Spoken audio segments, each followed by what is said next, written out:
with us our best player of the game, Don Juliano, and winning coach, Coach George. Congratulations, gentlemen. Coach George, SMB led by as many as 18, Ginebra had an 11-0 run. What did you hold on to and pass on when momentum was on their side? We just had to play good defense in the end.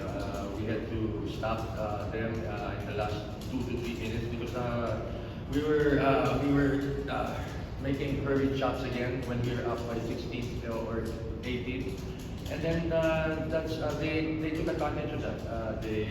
When we were missing our layups, they were running and they hit big 3-point shots on transition. So, well, we just have to do in case we miss, we just have to do a better job of just sprinting back and defending.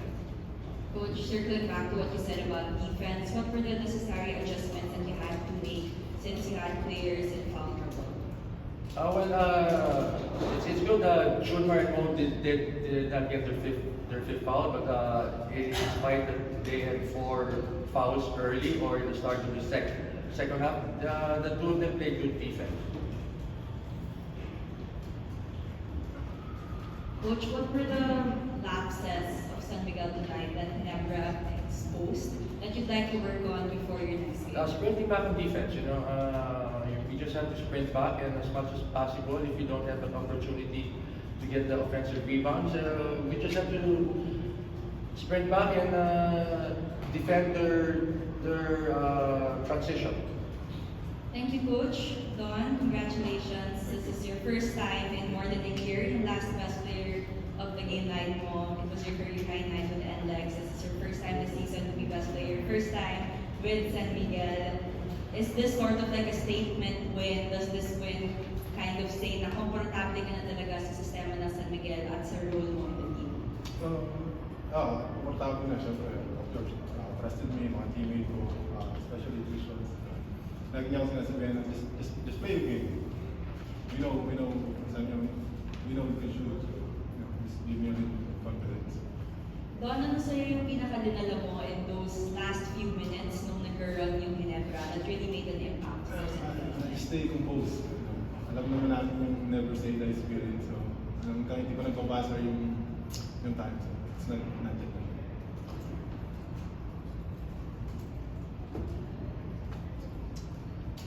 At this point, we're opening the floor to the media.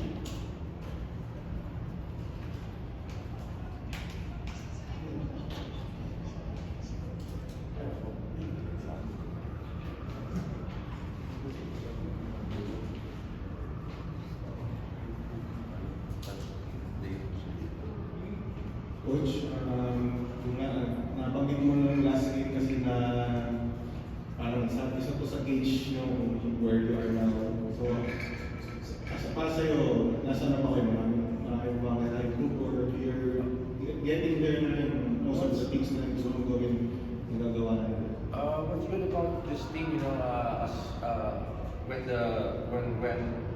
when we play games, we try to improve and we try to get better on things that we have to get better at.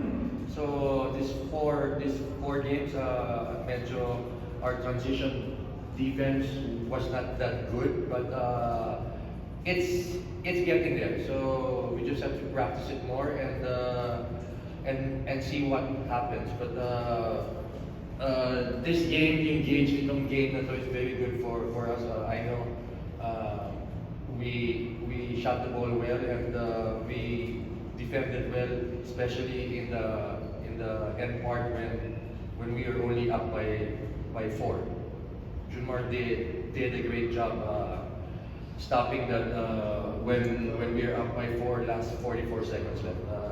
We knew that they were gonna go with the pick and roll, and we talked to Junmar that just be ready for that, and he accepted the challenge and he did a great job.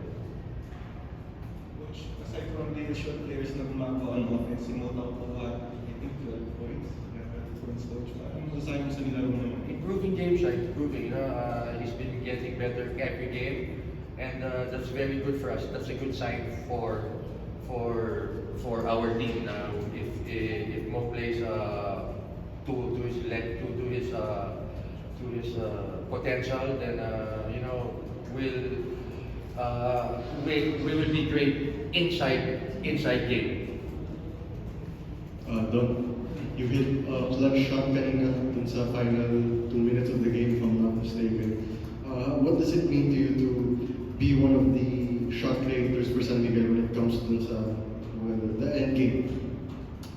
I think, marami kasi pwede batayan sa amin, so parang na-open lang ako. Parang mobile sila kay John Mar, so they let me open. Take shots, confident. Ikaw, Coach, what's your thoughts on having the luxury na, ayun nga, sabi ni Don, parang kumbaga, there's a lot of people in San Miguel that they can double. And There's a lot of people, but what I always tell them is, you know, we will be a great team if we move the ball. So that's what we did doon sa end game. And Junmar found Don when Junmar was being doubled, and Don he is a great player, and I'm sure he was not hesitant to take the 3-point shot, and he made it. Coach, your next 2 games are Terra Firma and Converge. After that, it's Northport and Magnolia. How do you see these 2 games bago pumasok kayo dun sa dalawang mabigat na laro? We don't think of we just think game by game, you know. The Converge game or whatever game, we don't think of that.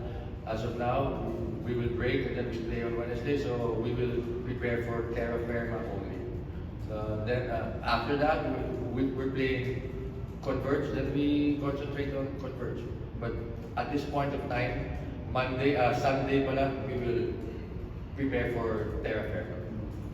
Coach, yung Terra Firma, 3-3, Kwame and Bolt and other young guys, do you see that being Terra Firma has been putting solid performance this conference?